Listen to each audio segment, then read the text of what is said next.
ગૌચરના દબાણનો પ્રશ્ન લઈને બેનિફિટ ન્યૂઝ ફરી એકવાર આવી ગયું છે. આજે વાત કરવાની છે બનાસકાંઠા જિલ્લાના ધાનેરા તાલુકાના ધાખા ગામની.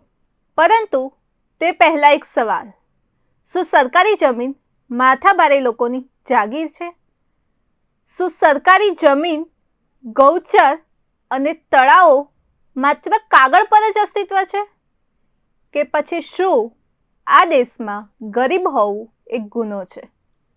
આજે વાત કરીએ બનાસકાંઠા જિલ્લાના ધાખા ગામની, જ્યાં ગૌચર ગળાઈ રહ્યું છે, તળાવ દબાઈ રહ્યું છે અને ગામના લોકોના હક સત્તા અને સંપત્તિના જોરે દબાઈ ગયા છે.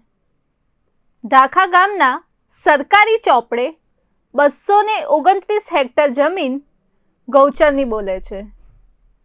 પશુઓને ચરવા માટે જમીન જોઈએ અને માનવ અને પશુ બંને માટે તળાવની જરૂરિયાત છે.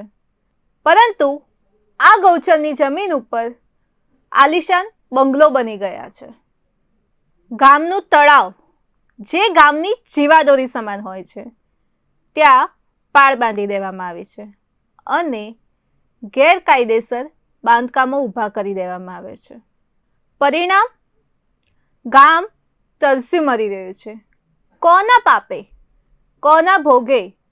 એ તંત્ર, જેની જવાબદારી ગામની જમીન સાચવવાની હતી, તે તંત્રના પાપે. હવે વાત કરીએ ધાખા ગામના દલિતો, વંચિતો અને શ્રમિકોની, જેમને રહેવા માટે માત્ર એક પ્લોટની જરૂર હતી, પરંતુ સરકાર એ પણ ન આપી શકે.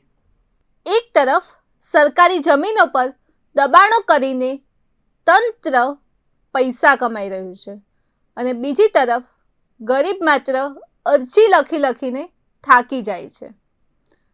ત્યારે સરપંચ, તલાટી અને અધિકારીઓ શું કરી રહ્યા છે? શું તેમને આ દબાણો નથી દેખાઈ રહ્યા? કે પછી તેમની પણ આમાં મિલીભગત છે? હરદાનભાઈ અને ગ્રામજનોએ કોઈ દરવાજો બાકી નથી રાખ્યો. મામલતદાર ધાનેરા અરજીઓ આપી, ટીડીઓ અને ડીડીઓ ત્યાં પણ ધક્કા ખાધા, કલેક્ટર પાલનપુર ત્યાં પણ રજૂઆત કરી, સીએમઓ પોર્ટલ અને પીએમઓ પોર્ટલ ઓનલાઈન ફરિયાદના ઢગલા કર્યા છે, પુરાવા આપ્યા, વિડીયો આપ્યા, ફોટા આપ્યા, છતાં પણ પરિણામ શૂન્ય. શું તંત્ર એટલું લાચાર છે કે પછી ગાંધીનગર સુધી આ દબાણકારોના છેડા અડેલા છે? જ્યારે ગરીબનું ઝૂંપડું તોડવું હોય ત્યારે તો બુલડોઝર મિનિટોમાં આવી જાય છે, તો પછી ધાખા ગામના મોટા માથાઓના દબાણો તોડતા કેમ તમારા હાથ ધ્રુજે છે? ધાખા ગામનો અવાજ અહીં અટકતો નથી. હરદનભાઈ અને ગ્રામજનોની લડાઈ આરપારની છે. અમારી માંગણી સ્પષ્ટ છે: ગૌચર, તળાવ અને ગામતળની સરકારી માપણી કરો. જેટલા પણ ગેરકાયદેસર દબાણો છે, પછી ભલે તે કોઈ પણ પક્ષ કે જ્ઞાતિના હોય, તેને ધ્વસ્ત કરો. વર્ષોથી ઘર વિહોણા ગરીબ પરિવારોને ગામતળમાં તાત્કાલિક પ્લોટની ફાળવણી કરો. સરપંચ અને તલાટીની ભૂમિકાની તપાસ કરો કે આ દબાણો થયા ત્યારે તેઓ ઊંઘતા હતા કે હિસ્સેદાર હતા. આ લડાઈ કોઈ રાજકારણની નથી. આ લડાઈ છે ગામના અસ્તિત્વની.